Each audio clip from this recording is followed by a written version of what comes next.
Et yap les gens, j'espère que vous allez bien et aujourd'hui on se retrouve pour débriefer ensemble de la 14e étape de Coupe du Monde de cyclocross qui s'est déroulée dimanche dernier du côté de Hulst aux Pays-Bas, 14e étape de Coupe du Monde qui bien sûr comptait quelques absents et pas des moindres puisque Céline Del Carmen Alvarado du côté des femmes n'était pas présente, pourtant magnifique dauphine de Lucinda Brand sur le X2O Badkamers couru la veille de cette étape de Coupe du Monde où elle a poussé dans ses derniers retranchements la championne du monde incontestée et incontestable de la discipline sur un parcours alliant partie technique est parti pour femmes et hommes puissants. Et bien sûr, chez les hommes, pas de Mathieu Van Der Poel. Mathieu Van Der Poel qui a abandonné, souvenez-vous, c'était lors du X2O Badkamers de dimanche dernier, qui pourtant sortait d'une deuxième place sur la Coupe du Monde, dauphin de Wout van Aert, à un peu moins de 50 secondes du champion de Belgique qui est dans la forme de sa vie. Mathieu Van Der Poel qui abandonne la semaine dernière au X2O Badkamers. On pense que c'est un abandon préventif, qu'il n'a pas totalement récupéré de son effort de la veille et finalement, c'est un abandon qui est justifié par des douleurs au dos qui techniquement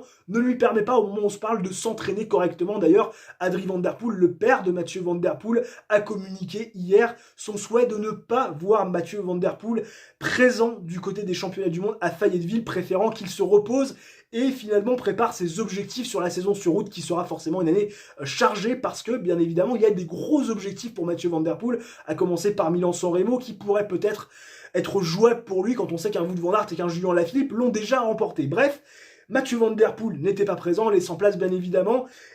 à Wout van Aert qui faisait office de grandissime favori, mais petit spoiler de début de vidéo, Wout van Aert a été battu. Oui, Wout van Aert restera à 7 victoires d'affilée, la 8e lui a échappé. Mais avant ça, on va quand même s'intéresser à la course des filles. Oui, que voulez-vous, je fais du suspense comme à la téloche, mais il n'y a pas, ce sont ces jeunes femmes qui se sont élancées les premières sur ce parcours de Hulst aux Pays-Bas, un parcours très technique au vu de la reconnaissance qui pouvait forcément avantager les filles à l'aise sur leur vélo, à l'image d'une Kata Blanquevas, la championne de Hongrie, d'une Anne-Marie Worst, qui, je vous le rappelle, une ancienne championne d'Europe, Denise Betsema, dauphine de Lucinda Brand au classement général de la Coupe du Monde, et puis bien sûr une Puck Peters, qui, je vous le rappelle, la leader du classement général de la Coupe du Monde des U23, mais surtout la seule fille capable de passer les planches à vélo, et des planches, il y en avait, elle a pu bien sûr prendre des secondes d'avance non négligeables par rapport à ses poursuivantes, mais ce n'était pas la seule caractéristique de ce parcours, il y avait également une énorme descente en dévers à des vitesses vertigineuses, il y avait également des petits tourniquets, des petits coups de cul, des virages en épingle,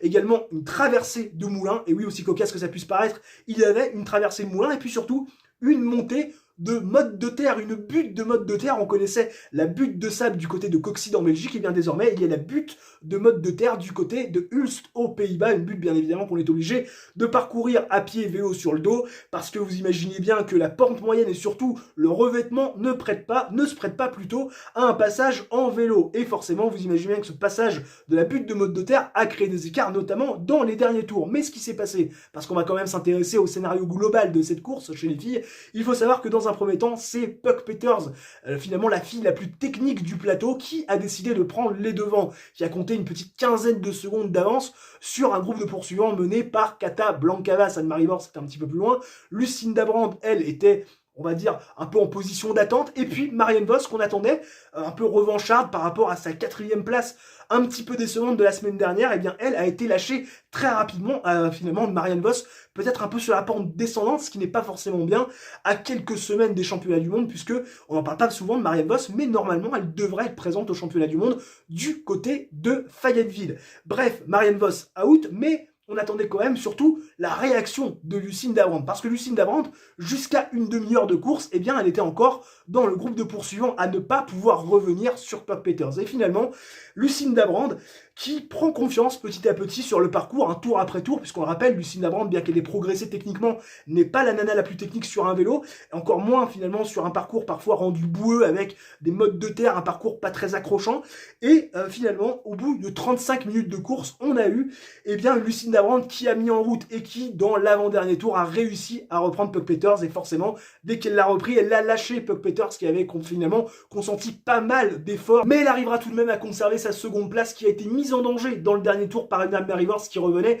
tambour battant sur ses talons. Finalement, une dernière petite erreur dans la dernière butte avant la ligne d'arrivée lui coûtera un possible sprint pour finalement cette seconde place. Puck Peters qui va donc conserver une nouvelle fois sa seconde place, allant chercher un nouvel accessite et conservant encore un peu plus, confortant même son leadership au classement général U23 de la Coupe du Monde, même si encore une fois, ça doit un petit peu la peser un peu Peters d'être leader sans jamais avoir gagné, puisque je vous le rappelle, Fed Van Empel et également Casablancas, qui sont ces deux grandes rivales au classement général U23 de la Coupe du Monde, eh bien ont toutes les deux gagné cette année une première étape de Coupe du Monde, donc forcément, ça doit commencer un petit peu à travailler dans la tête de l'ami Puck Peters, mais son tour viendra, je ne me fais pas trop de soucis pour elle. On va également noter le très bon tir groupé des Françaises, puisqu'Hélène Clausel termine 11e de cette course et prend également un super top 10 au classement général de la Coupe du Monde. Et puis Lynn Burkier qui faisait son retour une nouvelle fois, eh bien, est allée chercher une 15e place en partant loin, très très loin sur la grille. C'était assez compliqué pour elle de remonter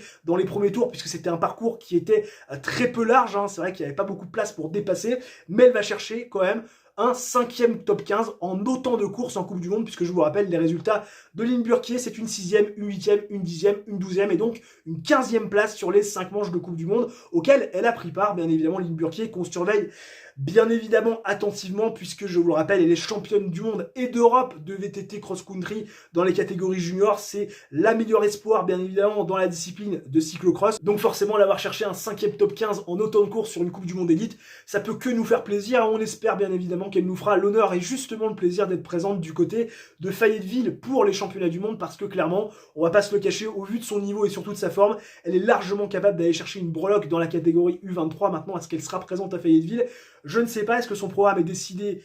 Ça, c'est encore un grand mystère. En tout cas, ce qui est sûr, c'est qu'elle n'a rien communiqué à ce sujet. On sait que Lynn Burkier, c'est avant tout une spécialiste de VTT et qu'elle fait des cyclocross pour justement préparer sa saison de VTT, histoire de garder un petit peu le rythme en mettant des dossards. Mais voilà, quand vous arrivez fin janvier, début février, vous êtes en pleine préparation derrière la ligne droite avant finalement les premières compétitions de VTT qui auront lieu en mars. Je vous rappelle également que les premières Coupes du Monde cette année auront lieu au Brésil à partir du mois d'avril. Donc autant vous dire que c'est pas sûr du tout qu'on ait Lynn Burkier au départ des championnats du monde. Mais ça, c'est une autre histoire. Maintenant, on va s'intéresser bien sûr à la course masculine. J'ai fait un petit peu de suspense. Je vous ai parlé de Wout van Aert qui n'avait pas gagné, qui n'ira pas chercher une 8e victoire d'affilée en cyclocross cette année. Wout van Aert battu et pourtant pas de Mathieu Van Der Poel présent sur cette 14e étape de Coupe du Monde. Je vous l'ai dit, le champion du monde néerlandais blessé au dos était donc forfait pour cette manche de Coupe du Monde. Et on le sait, quand le champion de Belgique ne s'impose pas, c'est qu'il est généralement battu à 99% du temps par le quadruple champion du monde néerlandais. Alors qu'est-ce qui s'est passé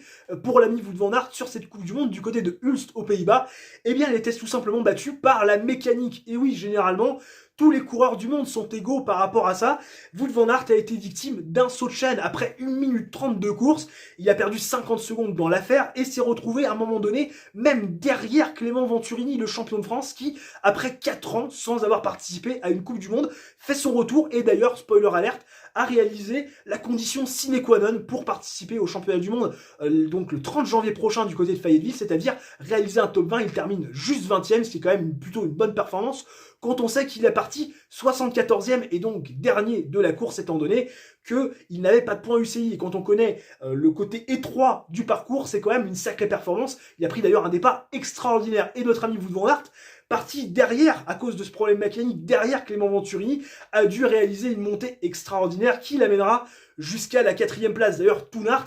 en se retournant au bout d'un moment dans le dernier tour, n'en revenait pas de voir Wout van Aert pourtant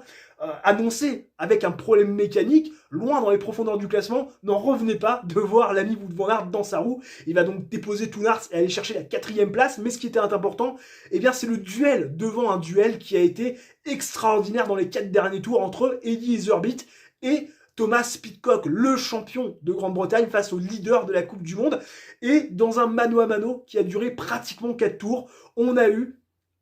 une guéguerre, une énorme guéguerre à 8 secondes d'intervalle avec un Thomas Pidcock qui avait réussi sur une accélération à décrocher l'ami Iserbyt, leader du classement général de la Coupe du Monde. Et pourtant, le leader de la classement général de la Coupe du Monde, Elie Iserbyt, numéro 1 mondial, qui avait quand même à cœur de montrer que, eh bien, même quand il y avait Van Der Poel, même quand il y avait Van Aert, qu'il pouvait finalement être dans les meilleurs mondiaux, voire même peut-être gagner, avait envie d'aller chercher Thomas Pidcock. Et pendant 4 tours, il s'est retrouvé à 6-7 secondes de Thomas Pidcock sans jamais pouvoir revenir. Thomas Pidcock qui va aller s'imposer, remporter la première manche de Coupe du Monde cette saison. On a senti quand même du soulagement pour Thomas Pidcock, même si quand même en interview, il a quand même bien compris et bien dit que ça aurait peut-être été une autre histoire s'il y avait eu, bien évidemment, Wout van Aert, tout en précisant quand même qu'il était en forme. Et effectivement, il était sacrément en forme sur un parcours très technique qui lui correspondait bien. C'est vrai que c'était un peu un parcours de VTT. On sait quand même que Thomas Pidcock est quand même pas mal à l'aise, étant donné qu'il est le champion olympique de la discipline, le garçon, hein,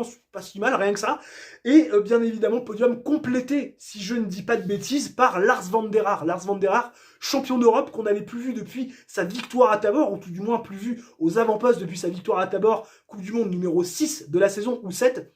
Autant vous dire qu'il s'est passé un petit temps où Lars van der Haar avait été un petit peu dans les profondeurs du classement, enfin profondeur du classement, en tout cas pas dans le top 5, le champion d'Europe sur le podium, qui va bien évidemment résister au retour de Wout van Aert, qui, je vous le rappelle encore une fois, s'il était besoin de le rappeler, et était victime d'un problème mécanique. Elise Herbit, deuxième de la course, va aller chercher et s'adjuger le classement général de la Coupe du Monde. D'ailleurs, il a bien montré le maillot à la fin. Je suis content pour Elise Herbit, qui est souvent un petit peu moqué, hein, on va pas se le cacher, parce que c'est un petit peu voilà, le leader quand les chats ne sont pas là, quand les gros monstres ne sont pas là, quand Pidcock n'est pas là, quand bien sûr Van Der Poel et Wout van Aert ne sont pas là, il est capable de gagner, mais dès que ces trois-là, généralement, prennent part à un cyclocross, il n'est plus capable, ou tout du moins plus tout le temps en mesure, d'aller les battre. Alors, généralement, à 99% du temps, il échoue. Et c'est vrai que voir ce garçon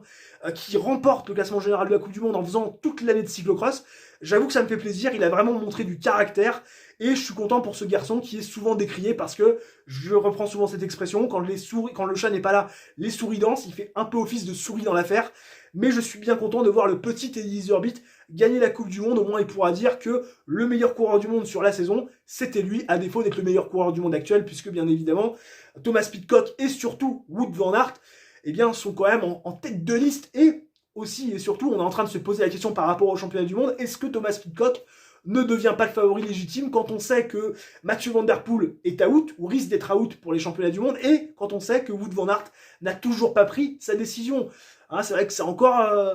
un petit peu ambigu, tout simplement, l'histoire, mais ce qui est sûr, c'est qu'on a vu une belle victoire de Thomas Pidcock. J'aurais aimé avoir un Wout van Aert sans problème mécanique pour voir ce que ça allait donner, parce que je pense, je ne dis pas que Thomas Pidcock aurait gagné, mais je pense qu'il aurait pu pousser quand même un petit peu plus loin Wout van Aert, en tout cas plus pousser dans ses derniers retranchements Wout van Aert que ce qu'il a été depuis le début de la saison. N'hésitez pas dans les commentaires à mettre ce que vous avez pensé bien sûr de cette course, votre avis par rapport à cette 14e étape de Coupe du Monde. N'hésitez pas également à me mettre votre avis par rapport à cette vidéo. Je me ferai un plaisir de lire tous les commentaires et de prendre en compte tous les commentaires critiques, bien évidemment. Et sur ce, bien évidemment, n'hésitez pas à mettre, ça fait beaucoup de bien évidemment. C'est un peu ma phrase lapsus quand je sais plus trop quoi dire, c'est l'impro, c'est comme ça. N'hésitez pas, bien évidemment, encore une fois, c'est fou, je vais pas y arriver à m'en débarrasser de ce lapsus, ce tic de langage. N'hésitez pas à aller, bien évidemment, vous abonner également, mettre un j'aime et activer la petite cloche pour ne rien manquer des dernières vidéos ou des prochaines vidéos, histoire d'être prévu en temps et en heure quand une vidéo sort. D'ici là, portez-vous bien. Ciao, bye bye et à la prochaine.